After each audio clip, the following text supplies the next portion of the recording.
Oh, welcome back, everybody. I'm glad you guys are joining me today. And it looks like uh, one of the most traitorous people in the Republican Party is getting a taste of her own medicine. That's right. Liz Cheney, my friends. Liz Cheney is now being sued by other lawyers who have accused her of fraud within the January 6th committee for what she did during that sham thing of a committee that we called. Nancy Pelosi handpicked select individuals uh, who had already decided what the result of the investigation was going to be before they had even launched the investigation. The investigation was just a way to go ahead and put some pieces together and go ahead and create some Hollywood style cut videos in order to play for the mainstream media. And of course, give the spotlight to all of the crying officers who came up and cried there. And it was worse than 9/11 and worse than Pearl Harbor and worse than the Civil War and worse than the Revolutionary War and worse than anything in the world has seen before, because January 6th, of course, was the worst thing that's ever happened in the entire planet, right? And so now we have a lawyer who's actually fighting back. So before we dive into today's video, don't forget to hit that like button, subscribe button. If you're new here, thanks for joining me. Allow me to share some info with you. Hopefully, you can share it with your friends and family. Smash that like button to 1,500 likes. If you like the content, you like the video, you like the channel, you can smash that super thanks. Appreciate it very much. You can smash that join button, become a member of the channel. I appreciate that very much. And as we continue to chug along to 226,000, thank you to the 225,555 subscribers that we have today. So let's go ahead and dive into the story. What we have here coming to us from the Gateway Pundit. And it says Liz Cheney versus Stefan Passanito, the January 6th committee fraud. So this story is in a couple of years in the making, actually. So Liz Cheney and the committee's ongoing process of dishonesty, violating attorney-client privilege, and leaking to the friendly left-wing media was a total perversion of the congressional system. It was dishonest effort to destroy innocent people of integrity with one-sided lies and smears. Fortunately, Chairman Barry Loudermilk, who leads the House Administration Subcommittee on Oversight, on which I served for a decade. This is Newt Gingrich, who's writing this article here,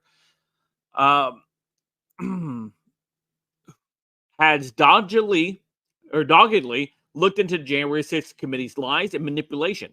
In the coming months, we will be shocked at the stunning dishonesty Chairman Loudermilk will reveal.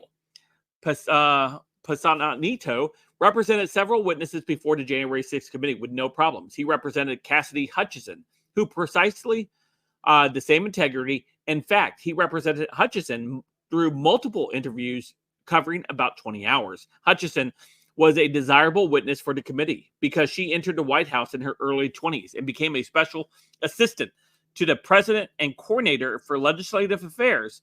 She reported to the chief of staff, Mark Meadows, and had an office in the West Wing just a few feet away from the Oval Office. Cheney apparently decided Hutchinson would make a star witness if only she would say the right things. In an amazing, inappropriate, and unethical move, Cheney herself, along with a small number of senior staff, approached Hutchinson after a second committee interview without informing her lawyer. Liz Cheney then called Cassidy in for a third interview.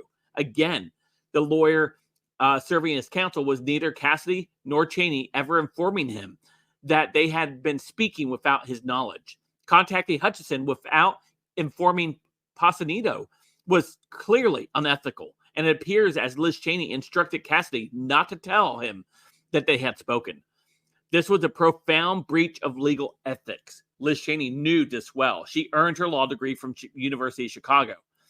A senior member of Congress and a national media anointed hero, Liz Cheney approached and sought to manipulate an isolated, frightened woman in her mid-20s. Does that sound appropriate? I suspect Cheney knew that she was doing something wrong because she apparently did not tell her fellow committee members. After being manipulated, Cheney, Hutchinson, dismissed Passanito and hired a new lawyer, and who was eager to cooperate with the committee. Suddenly, Hutchinson's testimony started changing. As Chairman Loudermilk has said, Cassidy tried to explain her dramatic changes in testimony by blaming her initial lawyer. Our discovery of Cassidy's erratic sheet showing just how substantially her story changed raises serious concerns about her credibility. Until now, her version of the story was the only one. John Solomon reported, as the January 6th congressional investigation rushed to a close in 2022, one of the House Democrat star witnesses waived her attorney-client privilege with her first lawyer in a move that would now open the door for the House Republicans to question both her and her attorney. Correspondence obtained by Just the News shows former Trump White House aide Cassidy Hutchinson testimony played a large role in shaping the Democrats' final report, sharply criticizing Trump for the Capitol riot that ensued on January 6, 2021. But Republicans on the House Administration Subcommittee on Oversight, led by Barry Loudmilk, recently discovered an erratic sheet of as she submitted to Congress that made substantial changes to her account midway through the Democrat-led inquiry. Erratic sheets are routinely provided to defendants and witnesses by stenographers to allow for correction of typographic errors and dropped words. The January 6th committee did everything it could to avoid being reviewed. It has not released transcripts of many interviews. It claims it has destroyed some videos of interviews. In one deliberate OPEC move, the committee seems to have sent some of its documents to various other agencies, making them difficult to gather. Further, the committee called in thousands of witnesses to interview, yet it never interviewed Pasanito. This is the biggest clue that Cheney and the committee were interested in promoting their narrative than finding the truth. The Republican House has since brought in the January 6th committee materials back from the National Archives, and they are being studied by the committee and House administration. Some surprisingly bad examples of rule breaking and simply lying to the American people are beginning to emerge. Pasanito's courage in bringing this lawsuit will accelerate the process of learning just how bad the January 6th committee was and reveal the depth of its most aggressive members' dishonesty and manipulation.